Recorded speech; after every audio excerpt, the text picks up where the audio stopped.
Hi, it's Ramsey Dewey at the JX Fight Club in Shanghai, China. And, oh wow, it looks like I got some battle damage on that nose right there from rolling today. And folks, you gotta trim those nails if you're gonna do jujitsu. And please don't try to claw and rake your training partner's face. Now, that being said, I'm here today to talk about who would win in a fight, Bruce Lee or Muhammad Ali.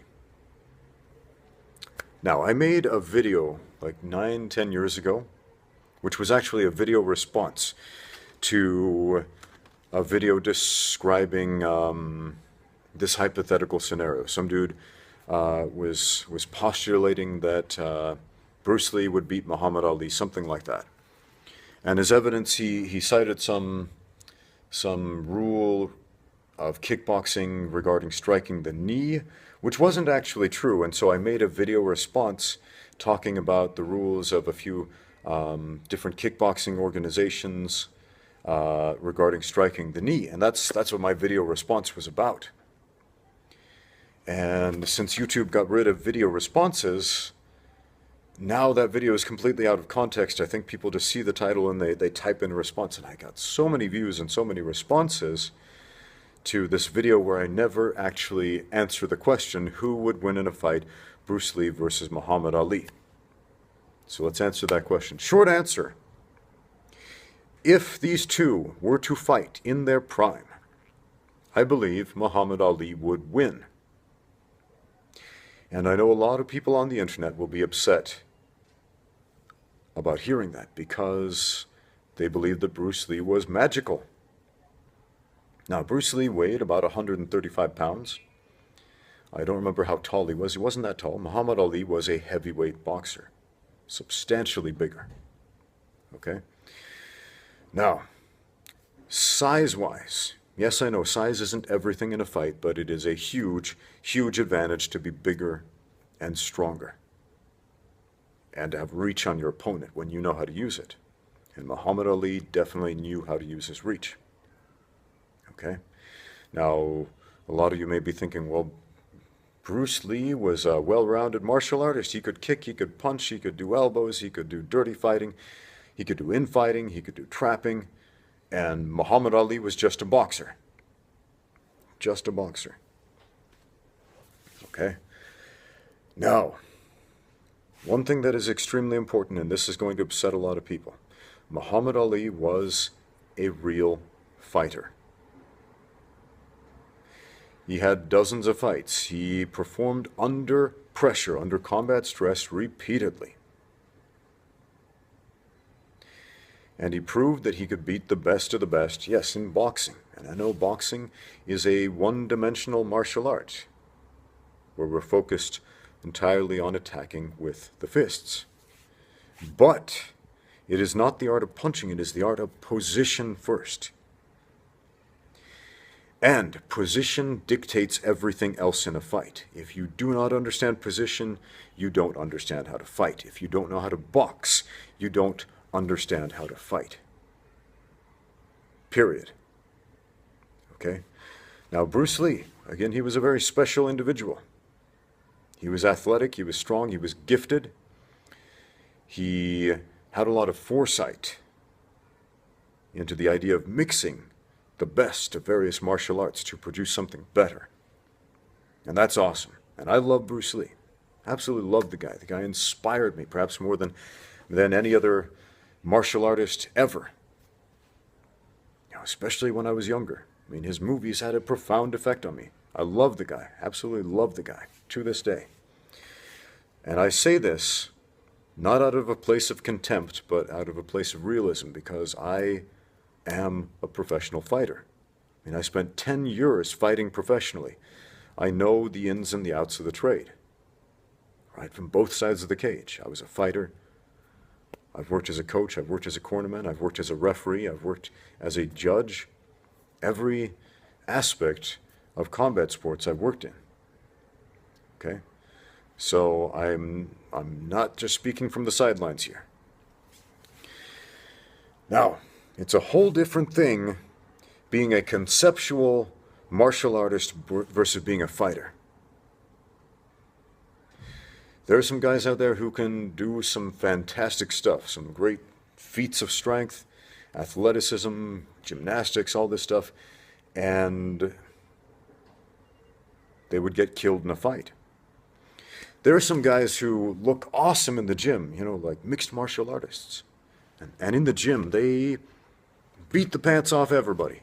They can submit everybody. They could knock out anybody in the gym. But put these same guys in a cage, under that kind of pressure, in a real fight, a 100% fight. And that's not always the case. It's not always the case. The guy who looks the best in the gym, the guy who looks the best in his training highlight reel, that's not always, not even often reflective of how they're going to perform in a real fight. Okay? Now, Bruce Lee looked fantastic in his movies. And it's common knowledge movie fighting is not real fighting. Now, a lot of guys, Chuck Norris, Jim Kelly, Kareem Abdul-Jabbar, these guys gave interviews after Bruce Lee's death, eulogizing him and talking about what a great fighter he was, that this guy was the best of his time. And I've heard it posited, was Bruce Lee really that good? Or was he simply the one-eyed man in the land of the blind? So martial arts is dogmatic. It is super dogmatic. There's a great book by Dave Camarillo called Guerrilla Jiu-Jitsu. And if you don't know who that is, Dave Camarillo was one of the first guys to have a black belt in both judo and Brazilian Jiu-Jitsu. And he had this crazy idea, what if we take the best of both martial arts and combine them? The throws and the footwork and all the stand-up fighting from judo with the submissions and the ground fighting and the guard passing and all that cool stuff from Brazilian Jiu-Jitsu, and put them together, and then you're going to be dangerous on your feet and you'll be dangerous on the ground. Sounds like a no-brainer, right? But when he came out and started saying this publicly, he was met with a lot of antagonism. People in the judo community didn't like this. They were like, that's not the way. That's not real judo. That's not pure judo.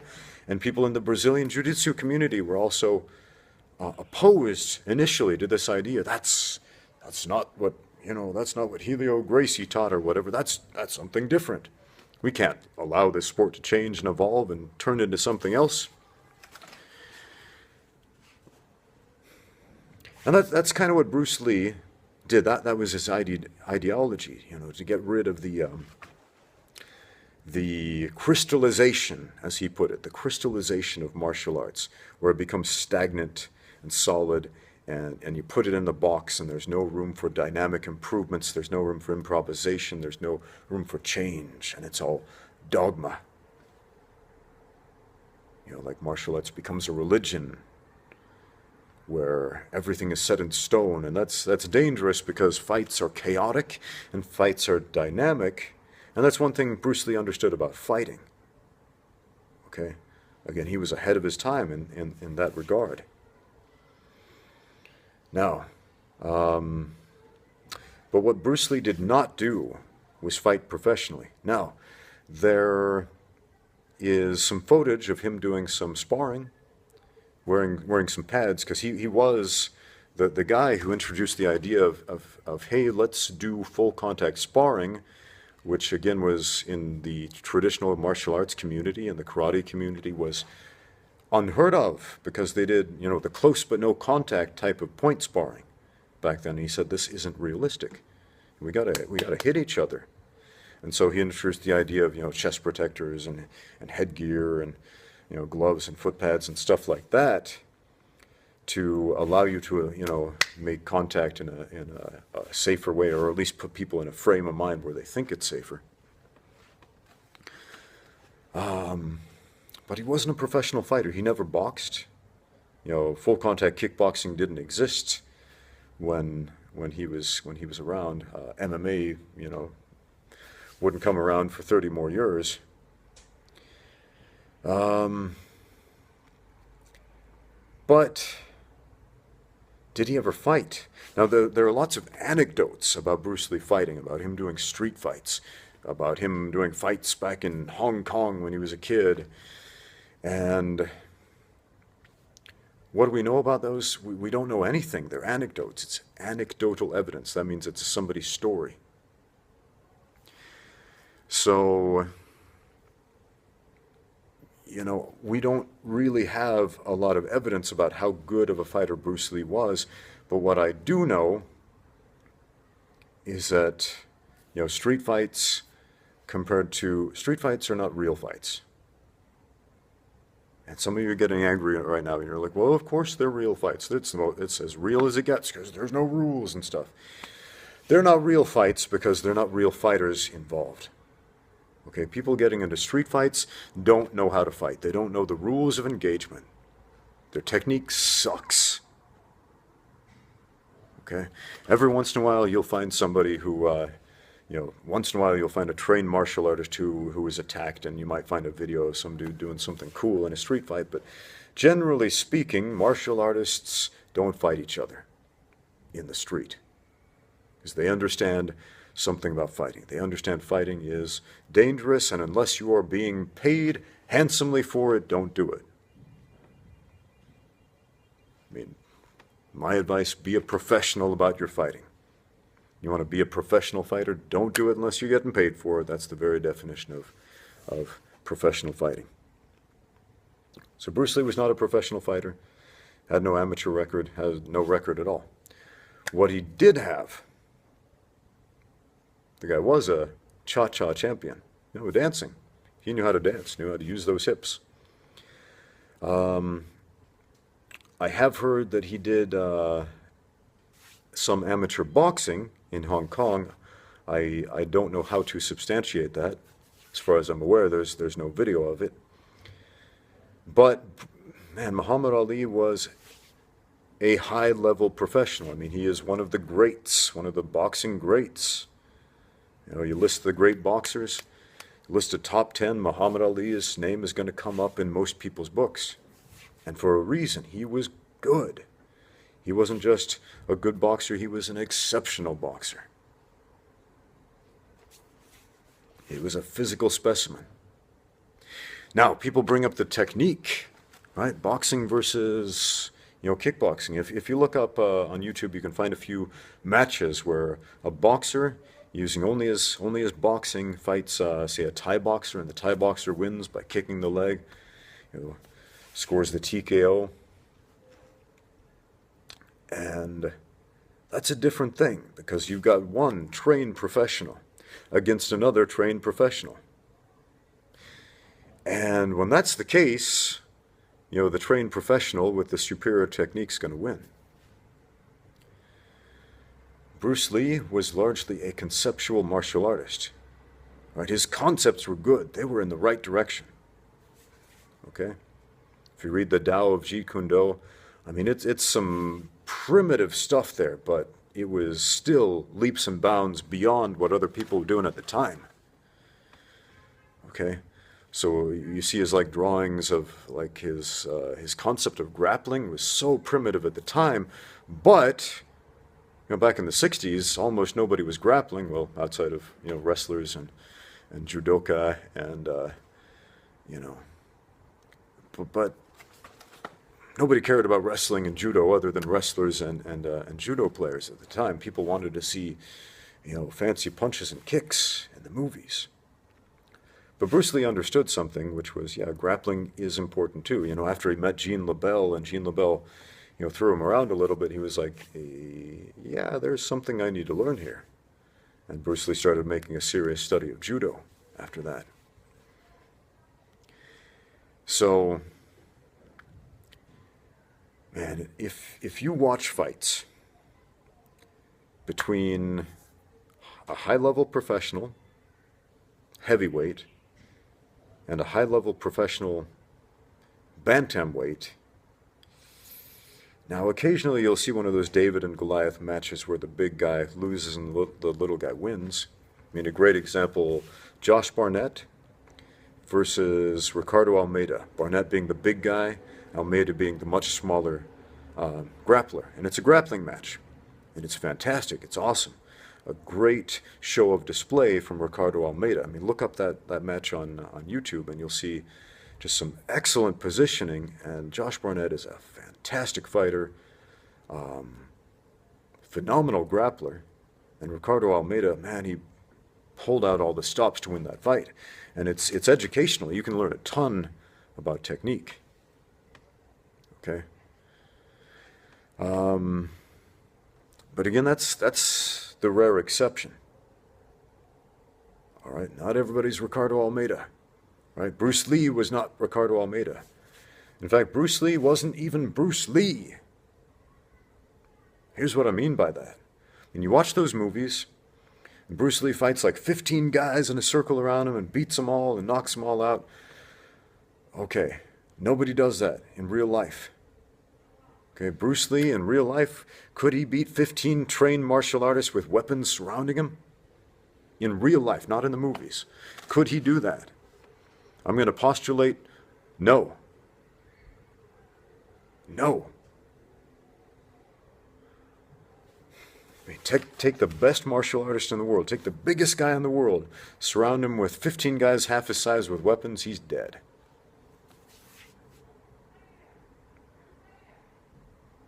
Okay. Bruce Lee was good, he was fast, he was technical, he had foresight, he was smart, but he was not superhuman. I mean, he did everything he could to try to achieve that goal, but he was a human, right? When there's one-on-one, it's hard. Okay, in an evenly matched fight, it's super hard. 2-on-1, it becomes exponentially harder. 3-on-1, that much harder. Each additional person we add to that fight, exponentially harder. I mean, you can see those team MMA fights where they have a team of 5, another team of 5 they do in Russia and Poland and those Eastern Bloc countries. It's kind of a popular thing there. And you see, as soon as one team loses one guy, as soon as one guy gets knocked out, the team with 5 almost always beats the team with 4, and that's just a difference of one guy. Okay? And as soon as it gets down to the last man standing, never does the last man beat the 5.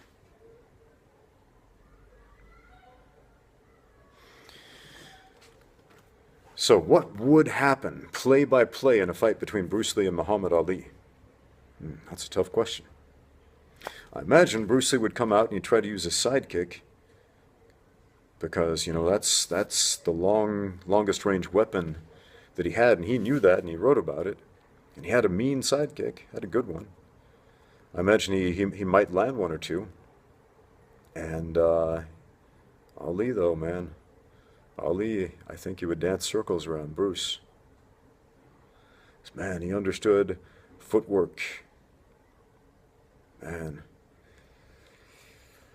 What I did not understand about footwork before I made a diligent study of boxing, you could write books about. There are books about it. Read them. You know, Jack Dempsey's book, Championship Fighting. That's a good place to start. So many others that built on that. But man, if you think Bruce Lee could beat Muhammad Ali in a fight, and I'm talking about like a no-rules fight, no rules, no time limits, you've probably never been in a fight.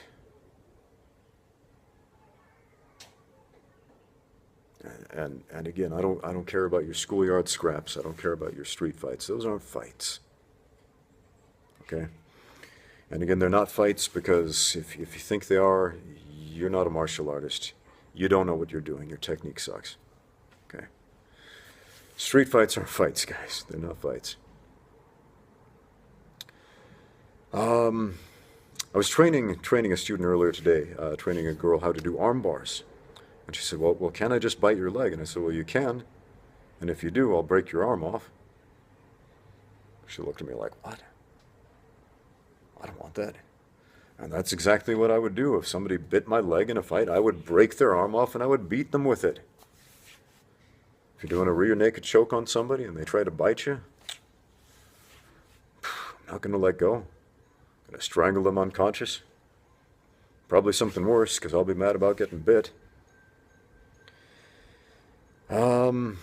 Somebody pokes you in the eye, kicks you in the groin, man, they better have something to follow that up to stop you cold. Because if they don't, man, against a trained fighter, a trained professional, if the lights are still on, they keep going. If the lights are still on, they keep going.